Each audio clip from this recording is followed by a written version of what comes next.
Todos sabemos que la mafia es peligrosa. En todo el mundo, varias mafias han matado a miles de personas, y eso sin contar las drogas, las armas y otras actividades ilegales que practican.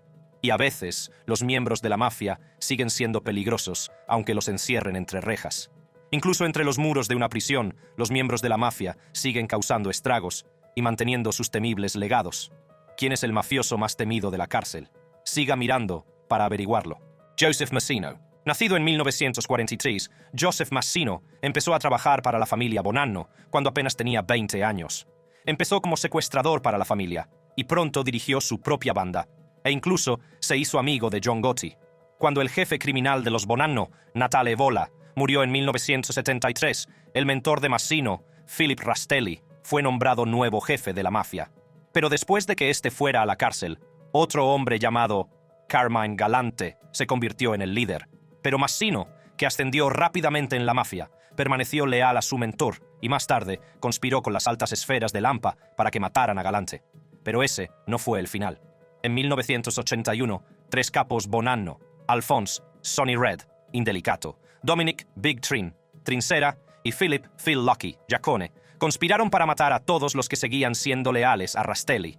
En lo que ahora se conoce como el asesinato de los tres capos, Massino y su compañero Dominic Napolitano invitaron a los tres hombres a una reunión y los mataron a tiros. En 1982, Massino y otros socios fueron acusados de los asesinatos y él se ocultó durante varios años y siguió dirigiendo la mafia mientras huía. Hay que tener en cuenta que aunque su mentor Philip Rastelli era oficialmente el jefe de la familia Bonanno, Massino era el que tenía todo el poder real en ese momento.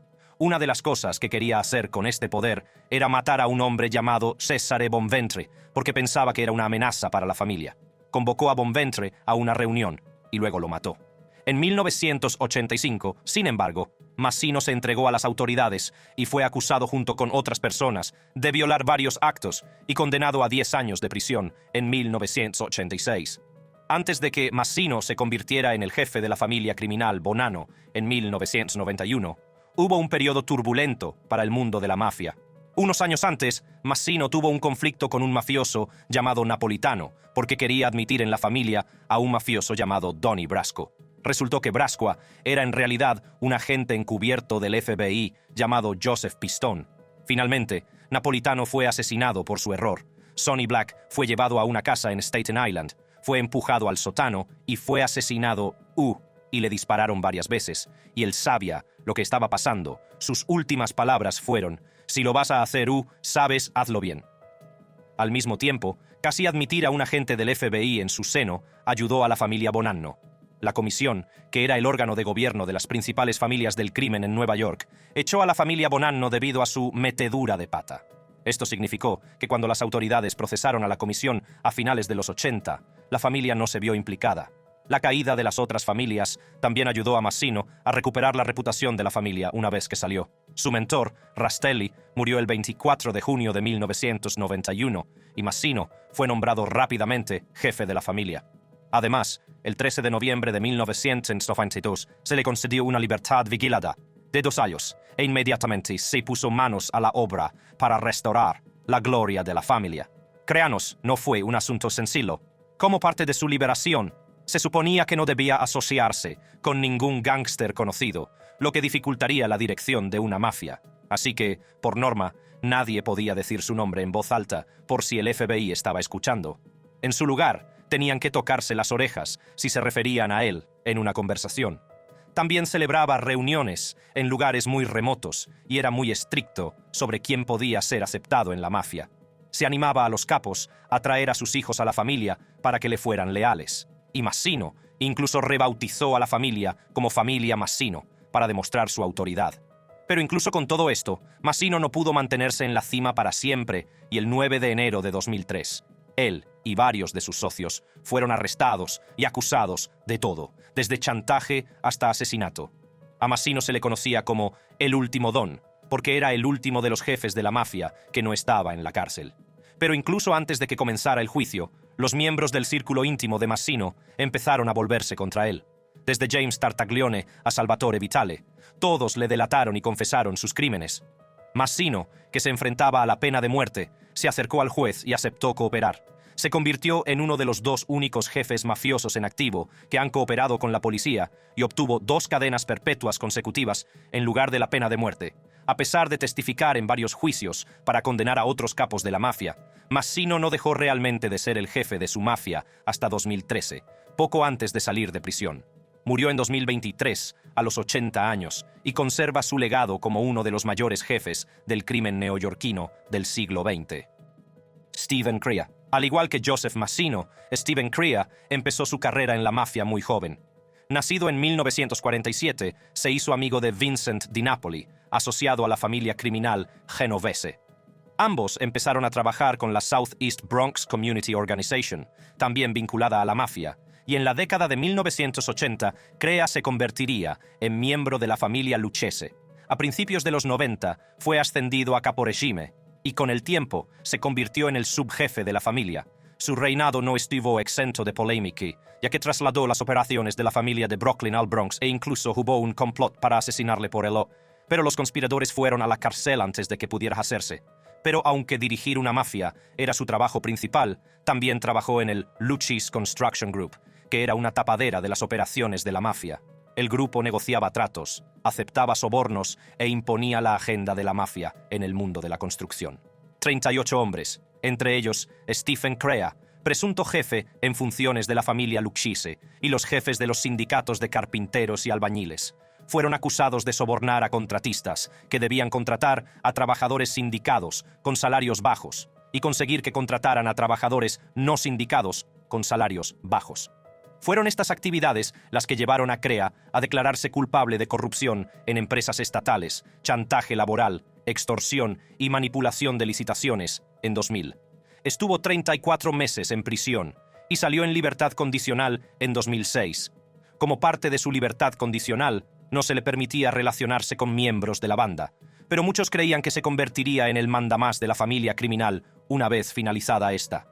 Cuando expiró su libertad condicional en 2009, se cree que reanudó su trabajo con la mafia, y cuando fue detenido de nuevo en 2017, volvía a ser el subjefe. Durante años, había estado al frente de las actividades ilegales de la mafia en Nueva York, Westchester, Long Island, Nueva Jersey y muchos otros lugares. Cuando fue acusado el 31 de mayo de 2017, tenía cargos de crimen organizado, fraude y conspiración de asesinato. Sí, conspiración de asesinato. El asesinato en cuestión fue el de un líder de la East Harlem Purple Gang, llamado Michael Meldish, en 2013. Y la policía creía que Crea, su hijo y otro miembro de la familia, llamado Matthew Madonna, llevaron a cabo el asesinato. También habría planeado llevar a cabo el asesinato de un miembro de la familia criminal, Bonanno. El 27 de agosto de 2020, Crea fue condenado a cadena perpetua, junto con una multa de $400,000, y se le ordenó el decomiso de $1 millón. Como dijo la fiscal federal en funciones, Audrey Strauss, tras la sentencia, Stephen L. Crea, el subjefe de la familia Lucchese, es el último de una docena de hombres hechos detenidos en 2017 en ser condenados por sus crímenes. Por su papel en el asesinato de Michael Meldish en 2013 y otros delitos, Crea pasará ahora el resto de su vida entre rejas. Gracias al extraordinario trabajo de investigación del FBI y de la Policía de Nueva York, continuamos con nuestro compromiso de hacer que la Cosa Nostra sea cosa del pasado. Actualmente se encuentra encarcelado en la penitenciaría de los Estados Unidos, en Canaan, Pensilvania, y se cree que ha perdido su puesto como subjefe de la familia, pero podría no ser el final. Después de todo, Joseph Massino y muchos otros siguieron dirigiendo sus mafias, incluso desde la cárcel, por lo que existe la posibilidad de que Crea siga implicado en las operaciones de la banda, y dado su largo historial de actividades ilegales, incluido el asesinato, es un preso peligroso. Louis Manna. ¿Quieres saber lo peligroso que es Louis Manna? Escucha esto. Una vez le dio un golpe a John Gotti. ¡Sí! ¡El John Gotti! E incluso como un anciano en prisión, las autoridades tienen miedo de lo que hará si alguna vez lo dejan salir. Pero volvamos al principio. Louis nació en 1929 en Nueva Jersey, y aunque no se sabe mucho sobre sus primeros años de vida, sí sabemos que estuvo involucrado con la familia criminal genovese durante años, y que era muy amigo de Vincent, el barbilla, gigante, que dirigió la familia durante casi 30 años. Su trabajo era principalmente el de consigliere, la persona que asesora al jefe, y digamos que aconsejaba y participaba en cosas verdaderamente terribles. Supervisaba personalmente a 4 caporegimes relacionados con la mafia y dirigía una empresa criminal con un restaurante italiano como tapadera. Pero no fueron los negocios habituales de tráfico y extorsión los que le hicieron caer. Fue el complot de asesinato de John Gotti. ¿Por qué quería Luis la muerte de John Gotti? Verás, las operaciones de la mafia entre las 5 grandes familias se manejaban colectivamente en lo que se llamaba la comisión.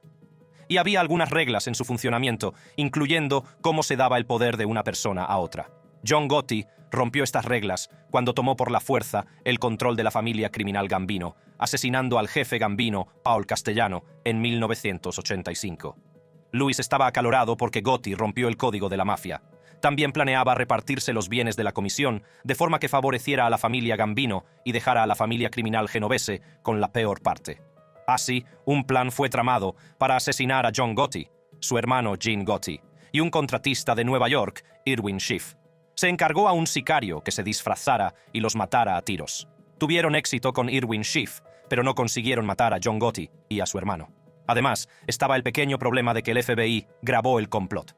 Entre agosto de 1987 y enero de 1988, el FBI grabó 12 conversaciones en las que Louis Manna y sus socios discutían el asesinato, y esto fue suficiente para arrestarlos. Fue acusado el 26 de junio de 1989, y resulta que ese no fue el único complot de asesinato en el que estuvo implicado. El FBI y la policía del estado de Nueva Jersey han detenido hoy a 22 presuntos miembros y asociados de la familia mafiosa genovese, considerada uno de los grupos mafiosos más poderosos del país. El gobierno dice que el caso muestra una unificada y peligrosa organización criminal. Se supo que había planeado los asesinatos de varios altos cargos del sistema judicial estadounidense, entre ellos el fiscal jefe Michael Chertoff. Louis fue condenado a 80 años de prisión, y desde entonces lucha contra esta condena. Está encarcelado en el Centro Médico Federal, FMC, de Rochester, Minnesota, y se supone que no saldrá hasta 2054. El único problema es que ya tiene 93 años y definitivamente no vivirá otros 21 años. Sus abogados han intentado en múltiples ocasiones que sea puesto en libertad debido a su edad y estado de salud, pero los jueces no se lo creen. Según el juez de distrito Peter G. Sheridan, que denegó su última petición, Manna era un líder de la familia genovese, un jefe callejero que lograba los objetivos de la Cosa Nostra mediante la violencia y la intimidación. A pesar de que se le considera frágil y tiene algunos problemas médicos, la naturaleza de su vida, como criminal de carrera y su liderazgo en la familia genovese, pesan más que su edad y sus problemas médicos. Maria Licciardi. Históricamente, la mafia siempre ha sido un espacio dominado por los hombres. Pero eso no significa que no haya en ella mujeres poderosas y muy peligrosas. Por ejemplo, Maria Licciardi, mafiosa italiana que fue jefa del clan Licciardi durante casi 20 años y se ganó el apodo de la Madrina. Maria nació en 1951 y toda su familia estaba vinculada a la camorra. Su padre y sus hermanos ocupaban puestos destacados en los bajos fondos de su Secondigliano natal. Su marido, Antonio Teghemié, también era miembro de la camorra, y se puede decir que el crimen era todo lo que ella conocía. Después de que sus hermanos y su marido fueran detenidos por sus actividades mafiosas, Maria asumió el cargo de jefa del clan Licciardi. Fue un gran acontecimiento porque era la primera mujer que lo hacía, y también porque el clan necesitaba desesperadamente un líder. Su anterior jefe, su hermano Genaro, había muerto en prisión y muchos querían reclamar el poder para sí. Podría haberse desatado una auténtica guerra de mafias, pero Maria mantuvo la calma. Se decía que era encantadora e inteligente, pero tan peligrosa como los hombres del clan. Bajo su liderazgo, la familia no solo sobrevivió a la muerte de su hermano, sino que creció. Reunió a 20 clanes de la camorra para consolidar su poder e introdujo la prostitución en las operaciones del clan. Maria compraba chicas menores de edad a la mafia albanesa y las esclavizaba como prostitutas para conseguir aún más dinero para el clan. Para ganarse la buena voluntad de los lugareños, el clan Licciardi daba dinero a los pobres y realizaba actos públicos de buena voluntad. El reinado de Maria también dio más visibilidad pública a las mujeres de Secondigliano, implicadas en la mafia. Como dijo un funcionario años más tarde, puedo añadir que las mujeres de Secondigliano asumían todo tipo de tareas en nombre de la alianza. Llevaban mensajes a los presos, distribuían dinero a los miembros y organizaban actividades, especialmente el tráfico de números y los chanchullos de extorsión. En otras palabras, constituían la columna vertebral de la organización. Pero las cosas se torcieron en 1999, cuando el clan recibió un cargamento de heroína pura procedente de Turquía. María no quería que se vendiera este lote porque era demasiado fuerte para el consumidor medio, pero los jefes del clan Lo Russo hicieron caso omiso de sus órdenes y vendieron el producto, y solo en abril de 1999 murieron 11 personas por sobredosis. La policía intervino, muchos mafiosos fueron encarcelados y estalló una guerra sin cuartel entre las distintas familias del crimen. Más de 120 personas murieron en tiroteos, coches bomba y otros atentados, y la policía no tardó en descubrir a esta madrina mortal. Inmediatamente, fue incluida en la lista de personas más buscadas de Italia y pasó 2 años huyendo de las autoridades antes de que la atraparan en 2001. Aunque pasó 8 años en prisión, siguió dirigiendo el clan Licciardi entre rejas y, una vez liberada, continuó con sus actividades. En agosto de 2021 fue detenida de nuevo cuando intentaba viajar a España por las operaciones de extorsión que dirigía como jefa de su clan. Fue condenada a 13 años de prisión en 2023 y se cree que sigue dirigiendo sus peligrosas operaciones entre rejas. Hermana de Genaro, es la jefa del clan Licciardi y es una figura destacada del cártel de la Camorra. Está acusada de asociación mafiosa, extorsión y receptación de dinero robado de origen ilícito.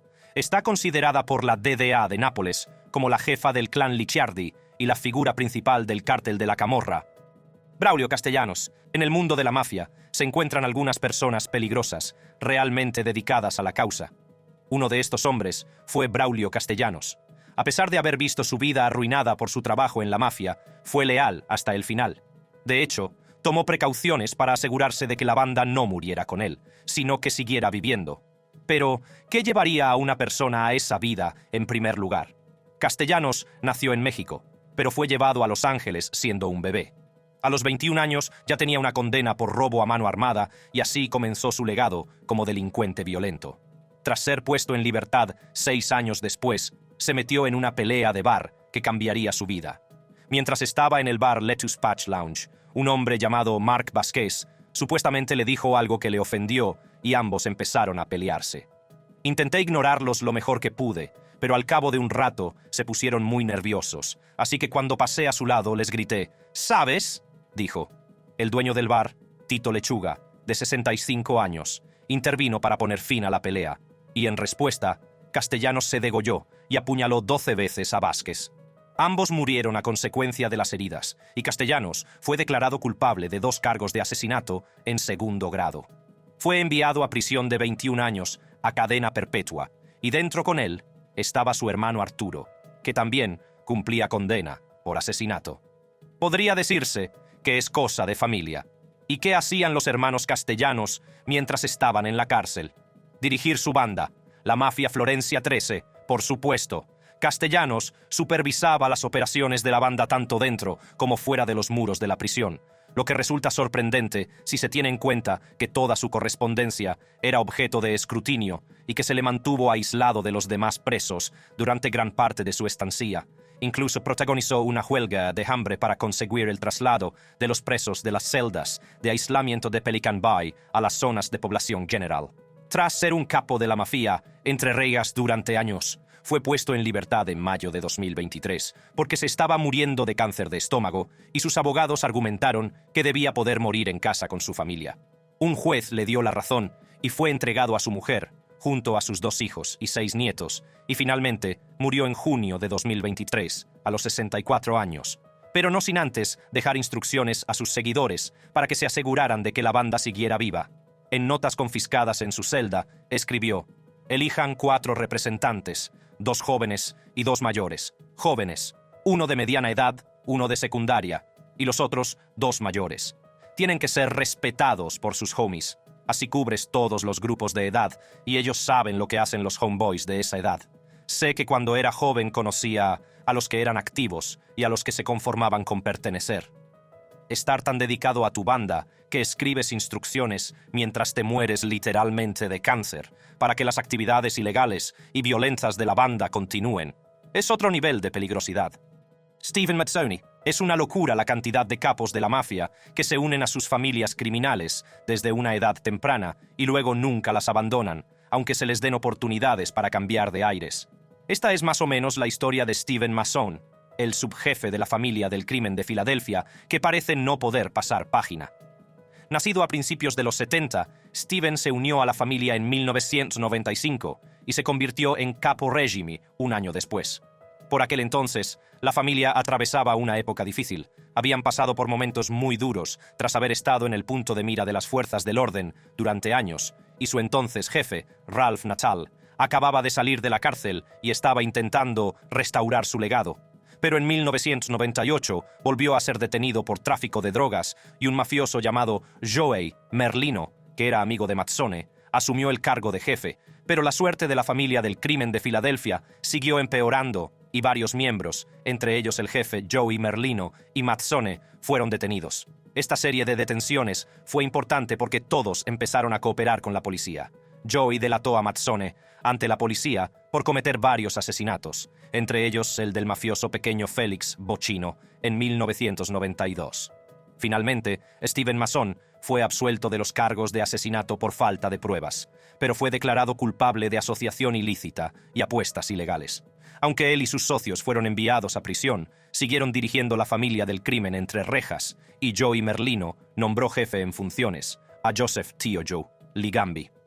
Steven Masson salió de la cárcel en 2008 y se le ordenó que no tuviera ningún contacto con sus antiguos compañeros de la mafia. Se podría pensar que aprovechó esta oportunidad para pasar página y abandonar su vida delictiva, pero se equivocaba. Tanto el jefe en funciones, Joseph Ligambi, como el verdadero jefe, Joey Merlino, pronto se vieron entre rejas y él fue ascendido a jefe en su lugar.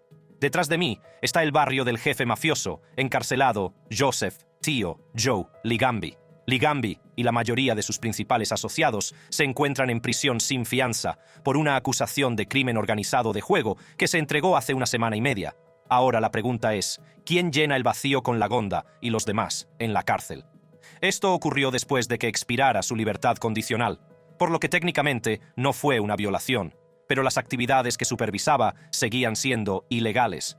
Finalmente, el nuevo equipo de la cadena de televisión Fox 29 de Filadelfia grabó a Mazzone discutiendo con miembros de la familia del crimen, lo que confirmó las sospechas de que ahora era el jefe. Pudo pasar desapercibido durante un tiempo hasta que su antigua vida le alcanzó y fue detenido de nuevo. En 2022 fue condenado a 5 años de prisión por dirigir una operación de chantaje, usura y extorsión. Según la información de las fuerzas del orden, Mazzone cobraba préstamos a altos intereses a los clientes de la casa de apuestas deportivas que no podían pagar sus préstamos, y les cobraba intereses de hasta el 264%. Si no podían pagar, les amenazaba con hacerles desaparecer, algo que nunca se quiere oír de un jefe del crimen. Otra grabación mostraba a Mazzone dando la bienvenida a los nuevos iniciados en la familia diciendo: «Que nadie rompa esta cadena. Sé que ya os han explicado las reglas». Aunque ahora está en la cárcel, cabe suponer que sigue teniendo tratos con la familia del crimen de Filadelfia y que cuando salga, volverá a esas nefastas actividades. Las fuerzas del orden también están preocupadas por la banda, teniendo en cuenta que sigue existiendo a pesar de todos sus esfuerzos. Como dice la fiscal federal Jacqueline Romero, aunque la mafia de Filadelfia se ha debilitado a lo largo de las décadas, debido en gran parte a los persistentes esfuerzos de las fuerzas del orden, la LCN y sus actividades delictivas siguen siendo un gran problema y perjudican a las comunidades en las que opera. Giuseppe Fanara. Una de las razones por las que las personas de nuestra lista son tan peligrosas no es solo por el daño que pueden causar a los de fuera, sino también a los de dentro. Desde los compañeros de prisión hasta los guardias, todos corren peligro cuando un capo de la mafia está cerca. Tomemos la historia de Giuseppe Fanara, un anciano capo de la mafia que cumple 3 cadenas perpetuas y una condena de 18 años en la prisión de Rebibbia, Roma, por asesinato. En 1992, él y algunos de sus compañeros de la mafia mataron a un militar, lo que les valió la detención y el ingreso en prisión. También se le relacionó con otros asesinatos, como el de 2 hermanos que se negaron a cumplir las órdenes de su banda y el de 3 mafiosos asesinados durante las tristemente célebres guerras de la mafia de finales de los 90. Así que sí, Giuseppe Fanara era y sigue siendo un hombre letal. Fanara había sido miembro del famoso clan de la Cosa Nostra, en Sicilia, y evidentemente sus peligrosas tendencias no han desaparecido. Para que se haga una idea de lo malo que era, también está cumpliendo una pena de prisión en virtud del Código Penal italiano 41 bis. Este código se utiliza para los miembros de la mafia que el gobierno teme que intenten seguir dirigiendo sus bandas desde dentro de los muros de la prisión. Como probablemente hayas visto en este vídeo, el encarcelamiento de un capo mafioso no siempre significa el fin de la banda, que puede seguir mandando entre rejas. Fanara ya cumplía condena bajo este código cuando, en junio de 2020, un guardia acudió a inspeccionar su celda. Se podría pensar que un hombre de 60 años no supone ninguna amenaza para un funcionario de prisiones, pero Fanara sorprendió a todos cuando atacó al guardia. Según un informe, en reacción a esto, el hombre atacó al guardia, y como hacía poco que habían lavado el suelo y aún estaba húmedo, ambos resbalaron y siguieron la refriega en el suelo, y Fanara le mordió la mano. Por si esto no fuera suficientemente aterrador, Fanara llegó a tragarse el dedo del hombre. Sí, se lo tragó. Durante el altercado, Fanara mordió el dedo meñique de la mano derecha del agente. El dedo desapareció, lo que llevó a un fiscal de Roma a concluir que se lo había comido. Añade un informe periodístico. Una cosa es matar a gente en el marco de guerras entre bandas, pero el canibalismo es harina de otro costal. Las heridas eran tan graves que el guardia tuvo que someterse a una operación de cirugía plástica. Otros guardias se apresuraron a salvar a su compañero, y Fanara también los amenazó, gritando: «¡Os degollaré como a cerdos!». Finalmente, fue detenido y trasladado a la prisión de alta seguridad de Sassari, en Cerdeña, y se enfrentó a nuevos cargos por agresión con agravantes y resistencia a la autoridad. Aunque es estupendo que se enfrentara a cargos, ya estaba cumpliendo cadena perpetua, así que no cambiaría mucho su situación. El guardia se recuperó completamente, aunque aún no se sabe si le volvieron a colocar el dedo tras la agresión. Todo este incidente demuestra que incluso cuando la ley ha alcanzado a los miembros de la mafia, aún pueden hacer daño a mucha gente. Richard Santiago tiene el legado no solo de ser un miembro de la mafia, sino también de cometer el primer asesinato de la historia en una prisión de máxima seguridad de Estados Unidos. Su cómplice en el asesinato era un hombre llamado Silvestre Mallorquí Rivera, y tanto él como la víctima, Manuel Torres, eran miembros de la mafia mexicana antes de ser detenidos. Esta mafia cuenta con cientos de miembros en todo Estados Unidos, y también tiene bajo su control a 56.000 sureños, tanto dentro como fuera del sistema penitenciario. Se sabe que son muy peligrosos y se dedican a la trata de personas, el tráfico de drogas, el robo y el asesinato. Los miembros de la banda, como Richard Santiago, han estado detrás de algunos de los actos más mortíferos que se puedan imaginar. Richard y Torres llegaron a la prisión máxima administrativa, ADX, de Florence, Colorado, en 2000 y 5 años después se asoció con Rivera para cometer el asesinato.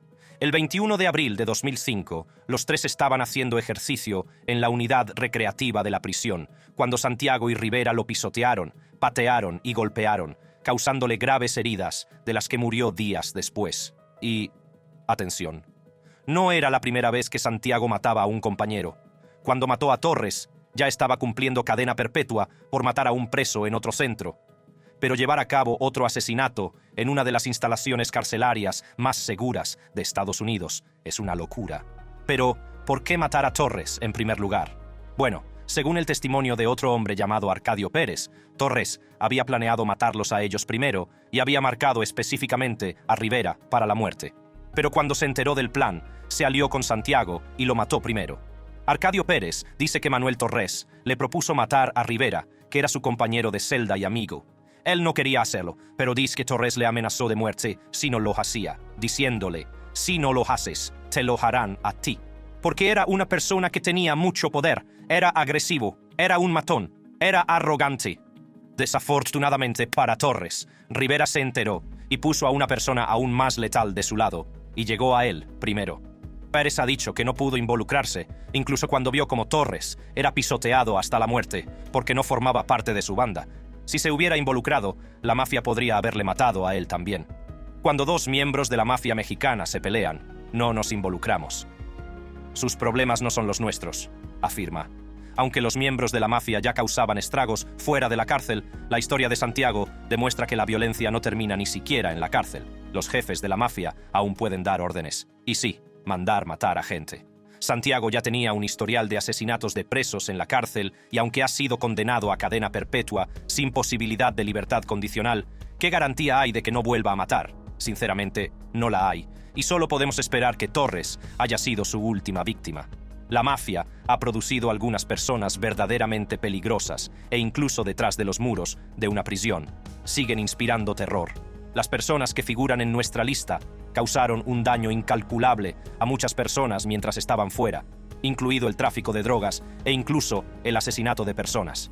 En prisión, muchos de ellos han mantenido sus vínculos con la mafia y algunos, incluso, han cometido asesinatos mientras estaban encarcelados. Mientras estos mafiosos sigan vivos, parece que nadie está a salvo, ni dentro ni fuera de la cárcel.